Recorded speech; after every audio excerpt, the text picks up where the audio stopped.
یہ آگ دیکھ کر ابو سفیان کہنے لگا یہ آگ کیسی ہے؟ یہ آگ تو ایسی ہے جیسے عرفات میں ہوتی ہے۔ بدیل بن ورقہ جواباً کہنے لگا بنی عمر قبیلے کی آگ لگتی ہے۔ ابو سفیان کہنے لگے وہ اس قابل کہاں؟ وہ بہت تھوڑے لوگ ہیں۔ اتنے میں ان لوگوں کو رسول اللہ صلی اللہ علیہ وسلم کے پہرے داروں نے دیکھ لیا، لہذا انہوں نے فوراً اس کو قبول کر لیا اور رسول اللہ صلی اللہ علیہ وسلم کی خدمت میں حاضر کر دیا۔ ابو سفیان نے یہاں اسلام قبول کر لیا۔ جب ابو سفیان یہاں سے جانے لگے تو رسول اللہ صلی اللہ علیہ وسلم نے سیدنا عباس سے کہا ابو سفیان کو اسی جگہ روک رکھو جہاں جاتے وقت گھوڑوں کا ہجوم ہو تاکہ وہ مسلمانوں کی فوجی قوت کا نظارہ کرے۔ چنانچہ ابن عباس ایسی ہی ایک جگہ ابو سفیان کو لے کر کھڑے ہو گئے۔ اب وہ قبائل جو رسول اللہ صلی اللہ علیہ وسلم کے ہمراہ تھے وہ ایک دستہ کی شکل اختیار کرتے ہوئے ابو سفیان کے سامنے سے گزرنے لگے۔ ایک دستہ گزرا تو ابو سفیان سیدنا عباس سے پوچھنے لگا اے عباس یہ کون لوگ ہیں؟ سیدنا عباس نے بتایا یہ قبیلہ غفار ہے۔ ابو سفیان نے کہا مجھے غفار سے کیا سروکار، مجھے سے کوئی لینا دینا نہیں۔ پھر جو ہے یہ نہ دستہ گزرا تو ابو سفیان نے وہی جملہ دہرایا۔ پھر سعد بن حزیم قبیلہ گزرا تو ابو سفیان نے ایسا ہی کہا۔ پھر قبیلہ سلیم گزرا تو بھی ابو سفیان نے ایسا ہی کہا۔ آخر گزرتے گزرتے ایک ایسا عسکری دستہ گزرنے لگا اس کی شان کا دستہ پہلے نہیں گزر پایا تھا۔ ابو سفیان نے پوچھا یہ کون لوگ ہیں؟ سیدنا عباس نے جواب دیا یہ انصار ہیں اور ان کے امیر سیدنا سعد بن عبادہ ہیں، انہی کے پاس جھنڈا ہے۔ پھر سیدنا سعد بن عبادہ نے کہا اے ابو سفیان آج کا دن کفار کے قتل کا دن ہے۔ انہوں نے نکال دیا تھا نا اللہ کے رسول کو ان کے صحابہ کو مکہ سے، اور اللہ کے رسول اب مکہ فتح کرنے کے لیے آئے اور کیسی شان و شوکت کے ساتھ آئے۔ آج کے دن کعبہ حلال ہو جائے گا یعنی کافر کا قتل اور اس میں جائز ہو جائے گا۔ یہ سن کر ابو سفیان نے کہا اے عباس یہ تو قریش کی تباہی اور بربادی کا دن آ گیا۔ پھر ایک سب سے چھوٹا دستہ گزرا جس میں رسول اللہ صلی اللہ علیہ وسلم اور آپ کے صحابہ تھے۔ آپ کا جھنڈا زبیر بن العوام کے پاس تھا۔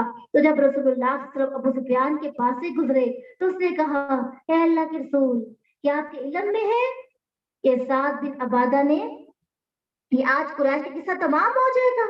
آپ نے فرمایا سعد نے غلط کہا، آج کا دن تو وہ دن ہے کہ جس دن اللہ تعالیٰ کعبے کی عظمت کو 4 چاند لگائے گا، اور یہ وہ دن ہے جس میں کعبہ کو غلاف پہنایا جائے گا۔ اور عبداللہ بن مسعود بیان کرتے ہیں کہ فتح مکہ کے دن جب رسول اللہ صلی اللہ علیہ وسلم مکہ میں داخل ہوئے تو اس وقت خانہ کعبہ کے ارد گرد 360 بت رکھے ہوئے تھے۔ آپ کے ہاتھ میں چھڑی تھی، آپ اس چھڑی سے انہیں مارتے جا رہے تھے اور ساتھ یہ آیت پڑھتے جا رہے تھے جاء الحق وزهق الباطل ان الباطل کان زهوقا، حق آ گیا اور باطل مٹ گیا، بے شک باطل مٹنے ہی والا تھا۔ اور سیدنا انس کہتے ہیں کہ فتح مکہ کے موقع پر آپ نے خود یعنی وہ ٹوپی ہوتی ہے نا لوہے کی لباس خود اس کو کہتے ہیں وہ پہنا ہوا تھا۔ مکے میں داخل ہوئے جب آپ نے خود اتارا تو ایک شخص آیا، اس نے کہا یا رسول اللہ، ابن قتل تھا اس کا نام، ابن قتل کعبہ کی پردے پکڑ کے لٹک رہا ہے، آپ نے کہا سے وہی قتل کر دو۔ آج مسلمانوں کا دن تھا نا فتح کا دن، تو پھر کچھ لوگوں نے کہا کہ ہم امان چاہتے ہیں، بہت سے لوگ مسلمان ہو گئے اور بہت سے لوگوں نے ابو سفیان کے گھر جو ہے نا امان دی، یعنی ان کو کہہ دیا گیا کہ جو چاہتا ہے کہ مسلمان ہو جائے اور امن و امان میں رکھا جائے وہ ابو سفیان کے گھر آ جائے، اور اسی طرح ان لوگوں کو چھوڑ دیا گیا۔ آیت نمبر 18 کے اندر آتا ہے انما یامر مساجد اللہ من آمن باللہ والیوم الاخر واقام الصلاۃ وآتى الزکاۃ ولم یخش الا اللہ فعسى اولئک ان یکونوا من المهتدین۔ اللہ کی مسجدیں تو وہی آباد کرتا ہے جو اللہ اور آخرت کے دن پر ایمان لایا اور اس نے نماز قائم کی اور زکوٰۃ ادا کی اور اللہ کے سوا کسی سے نہ ڈرا، تو یہ لوگ امید کے ہدایت پانے والوں میں سے ہوں گے، یہ لوگ امید ہے کہ ہدایت پانے والوں میں سے ہوں گے۔ یہاں پہ مسجد کی آباد کاری کا تذکرہ کیا جا رہا ہے۔ آباد کاری سے کیا مراد ہے؟ مسجد کے آباد ہونے سے مراد یہ ہے کہ مسجدوں میں نمازوں کے لیے آنا جانا، مسجد کو آباد کرنا ہوتا ہے۔ پھر مساجد کی صفائی، ان میں روشنی کا انتظام، مساجد کی تعمیر، ان کی مرمت کرنا، یہ صرف ان لوگوں کا کام ہے جن میں بالخصوص 4 باتیں پائی جاتی ہیں۔